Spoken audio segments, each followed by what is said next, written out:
¿Cómo estás, mis amigos? Flip Fireside Chat with Professor Stefl. I wish I knew how to say Flip Fireside Chat in Espanol. Otherwise, I would. Module 8, Part B, How Brands Grow. According to Byron Sharp. Byron Sharp wrote a book about 10 years ago that changed how I think about a lot of things. I'm going to share them with you. We're going to talk about learning objective 4. Understand or comprehend how light category users, people who shop a category or use a category, but not a whole lot, are essential to how brands grow. If you want to grow your brand, you got to focus on light category users. And this is explained or influenced by 4 laws: the law of buyer moderation, the law of double jeopardy, natural monopoly, and the duplication of purchase. What are those? I'm glad you asked, because you're about to find out. Also, to articulate the concepts of presence, prominence, and relevance, and how those things help a brand to achieve greater mental and physical availability. And Byron Sharp claims that mental and physical availability are the name of the game. Light category users, mental and physical availability. Let's get into it. So like I said, this book came out, and I opened it in the morning, and I read the whole thing in one day. And this is a thick read with chart after chart, table after table. And I read it because it challenged a lot of the things that I thought were true about marketing. And he's on a bit of a myth busting mission in this book. And so out of curiosity, I was like, man, this guy's making so many points. I have access to a large data set of consumer behavior and attitude data. And I was like, I wonder if this guy's telling the truth. So I went in and I recreated I ran the numbers and saw whether or not it proved his points. And guess what? It did. You know, this whole thing starts off with, there are basically 2 ways to grow a brand. By growth, he means more money, right? If you want to get more money, there's 2 ways you can do that.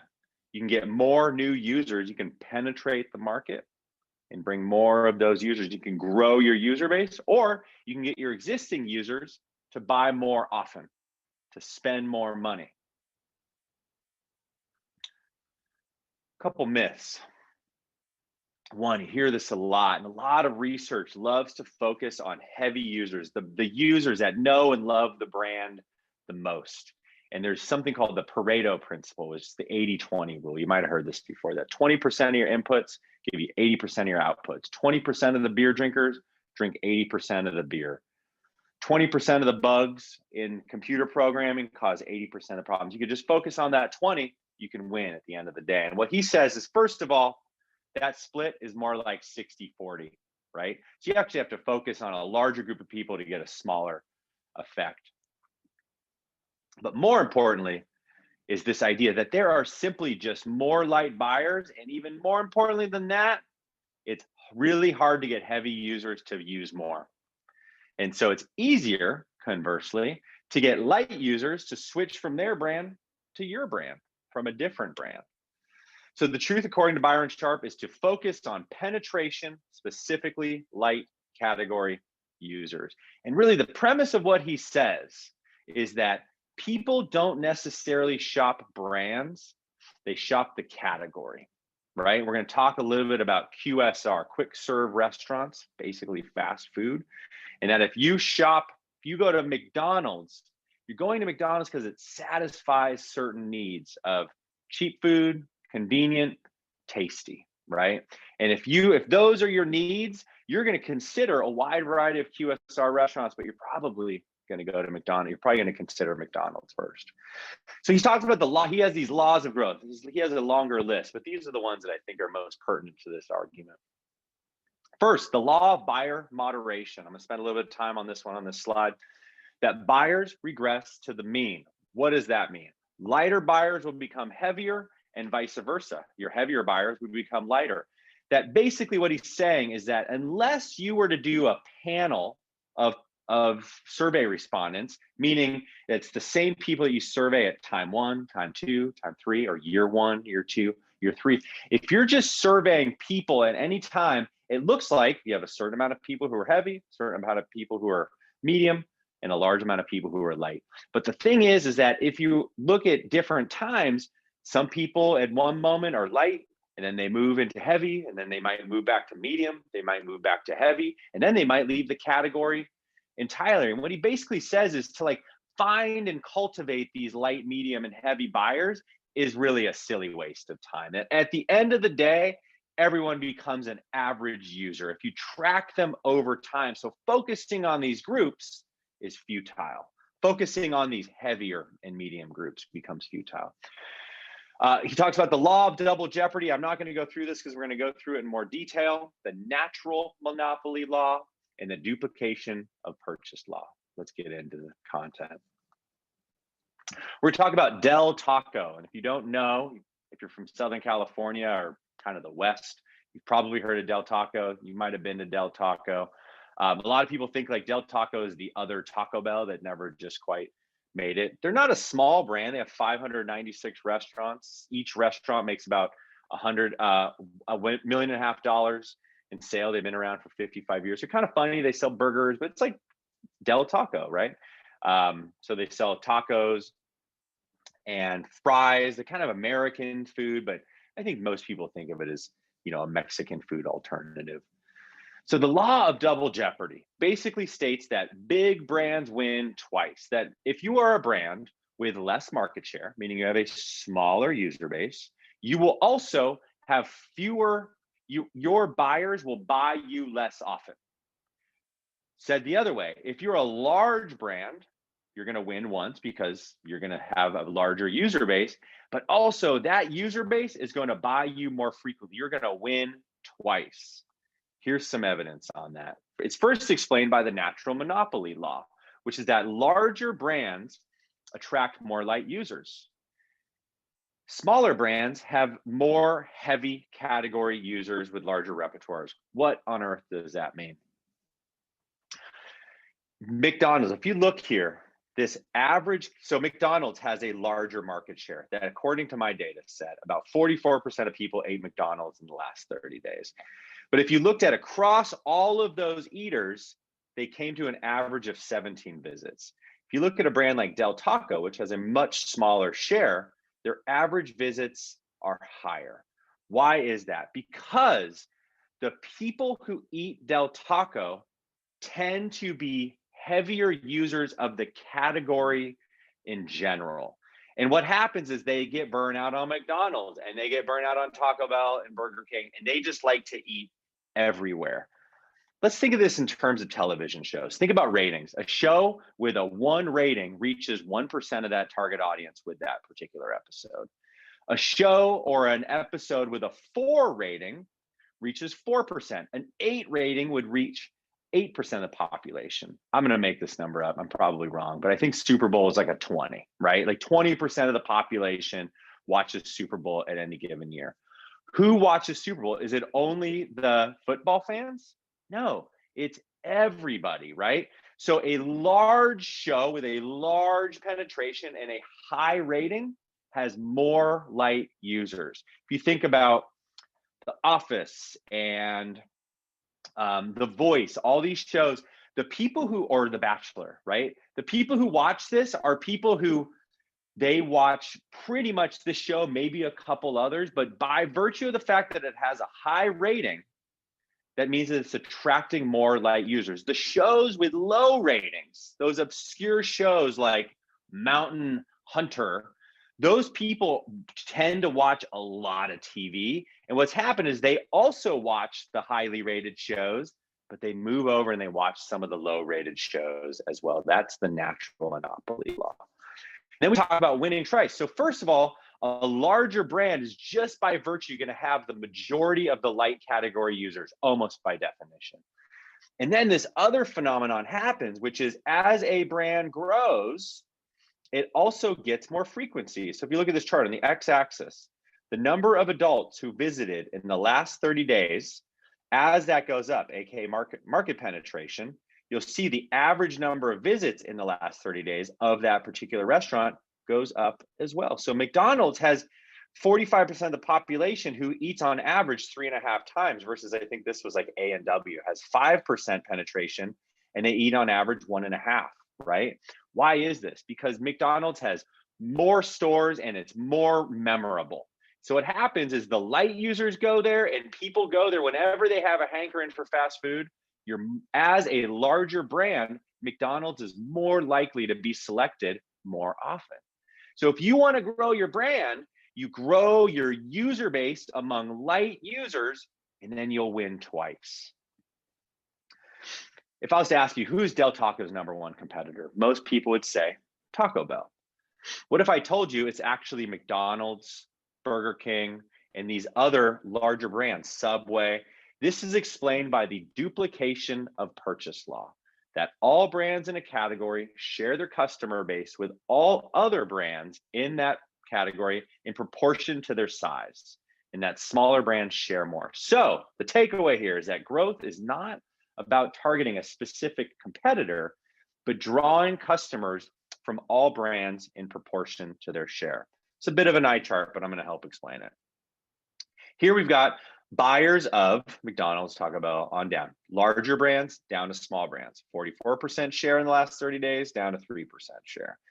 And then this is what people who ate McDonald's also ate these other brands. And what you're going to see is that these numbers decrease. People who ate McDonald's, 42% also ate Taco Bell in the last 3 months. Now, you would think that the #1 competitor for McDonald's should be Burger King because they're both burger joints, but they eat them almost at the same proportion.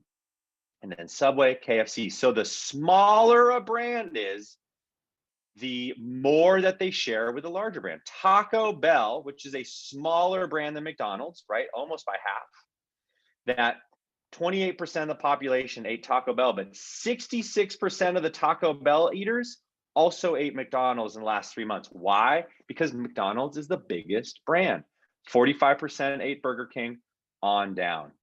And so what you'll notice is that on average, the eaters of other QSR brands also ate at McDonald's 66% of the time. Taco Bell 48% of the time, 46, 41, 37 on down.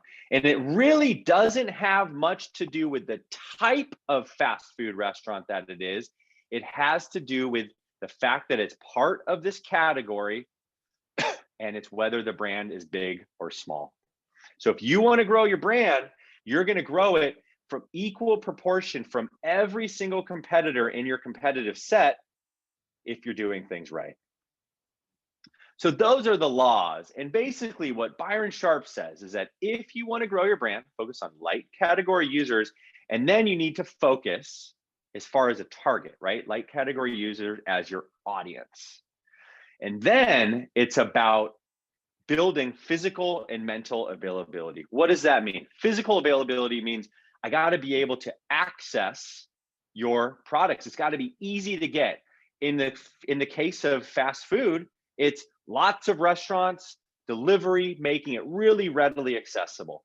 Mental availability in Byron Sharp world is basically when you have a need, I need some cheap food quick, right? I need some QSR, that you want your brand to be remembered first. This is exactly what we talk about in the consumer decision journey when you have evoked consideration set, but you want that to link all of those needs, that all the reasons that people shop, for example, the QSR category, you want those links to be the strongest to your brand. Here's how to strengthen them. 1, presence, be easy to acquire. In the case of this, it almost always enhanced distribution and ease of acquisition.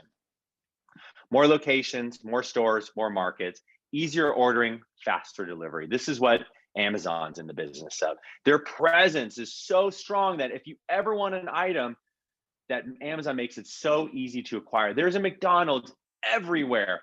That's part of the reason that they continue to grow and get such high frequency. So what Byron Sharp would say is that if you want to grow your brand, first focus on presence.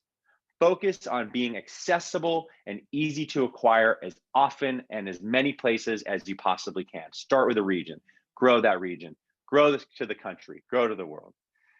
The second thing he talks about is prominence. And prominence is his secret sauce. It's about distinctive assets. So we talked about distinctive assets in branding. He basically says invest in the most ownable assets that you can. Your logo, your colors, your slogans, your shapes, your icons, your sounds. I'm going to get into this in a little more detail on the next slide. And then he says relevance. Be remembered when it matters most. He calls them create branded memories for cued retrieval, meaning that you are programming associations with your brand that link to customer moments of need. And then you reinforce that. And so that when the consumer's buying opportunity via a trigger comes up, that they go right to your brand. He says, do that with relevance. So link to need states, key moments. And this can, in a lot of ways, be related to positioning. Although what he would say is positioning is usually about owning one idea. And he would say, own as many ideas as possible. And it doesn't even matter if your competitor owns it. You should own it too, because you want to be remembered at that moment. So he's not as precious about differentiation. He's precious about distinctive assets, relevance, and presence. If you were to look at these bottles and you drank alcohol, you might recognize that the bottle on the left is Absolute, the bottle in the middle is Coca-Cola, and the bottle on the right, which I thought was Aunt Jemima, is actually Frangelico. But these are really distinctive bottles, and these brands protect these bottles at all costs.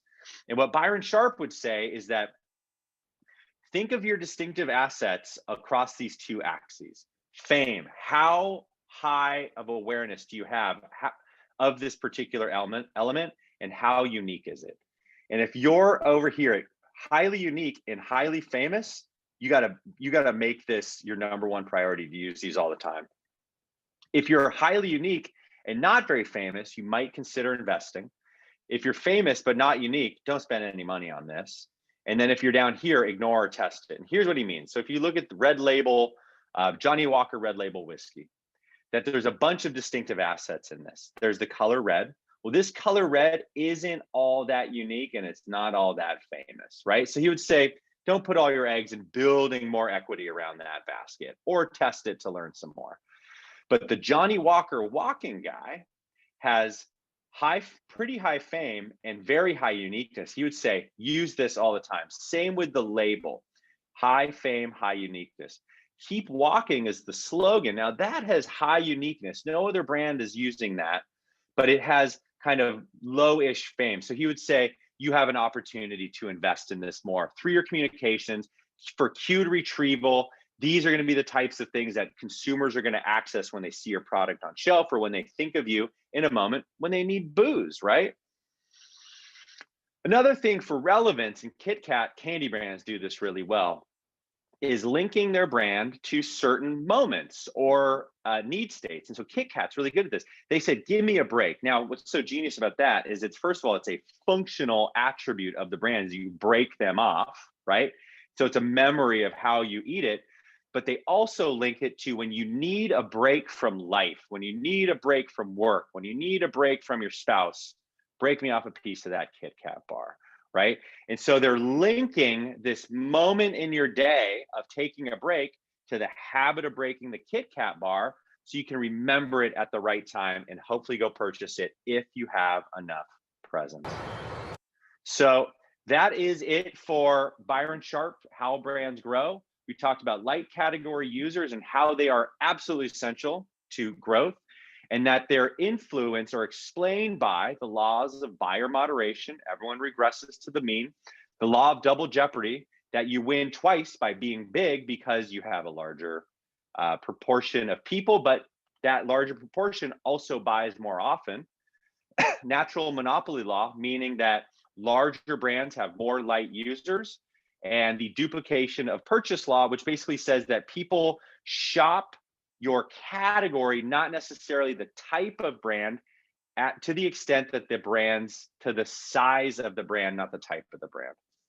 We also talked about presence, prominence, and relevance, and how those are really the links to greater mental and physical availability. Greater mental and physical availability is the focus of your marketing efforts, and your target is light category users. All right, that wraps it up.